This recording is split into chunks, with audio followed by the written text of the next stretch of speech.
Kidney முறைகேடு இந்த அரசாங்கமே கண்டுபிடிச்சு அதுக்கு ஒரு குழு போட்டு குழு போய் ஆய்வு செய்து முறைகேடு நடந்தது உண்மை என்று அரசுக்கு அறிக்கை தாக்கல் செய்யப்பட்ட பிறகு இதுவரைக்கும் என்ன நடவடிக்கை எடுத்திருக்குது? அது யாருடைய மருத்துவமனை?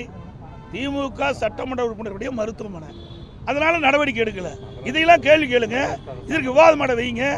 ஒரு தயவு செய்து ஊடக நண்பர்கள், பத்திரிகை நண்பர்கள், ஒரு டிவியாவது ஒரு தொலைக்காட்சியாவது இந்த கிட்னி முறைகேடு நடந்தது விவாதம் மேடை வச்சுக்கலாம்.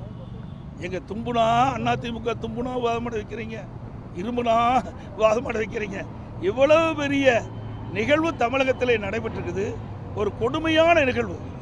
வறுமையை பயன்படுத்தி பணத்தாசை காட்டி அந்த ஏழைகள் இருந்து இந்த கிட்னி முறைகேடு இருக்குது, கிட்னி திருடியிருக்காங்களே, இதுக்கு என்ன நடவடிக்கை இந்த அரசு எடுத்தது? இன்றைக்கு மகாராஷ்டிரா அரசாங்கம் இதுக்கு நடவடிக்கை எடுத்திருக்குது. அப்படி தமிழ்நாடு அரசு என்ன நடவடிக்கை எடுத்திருக்குது? இந்த முதலமைச்சர் என்ன நடவடிக்கை எடுத்திருக்கிறார்?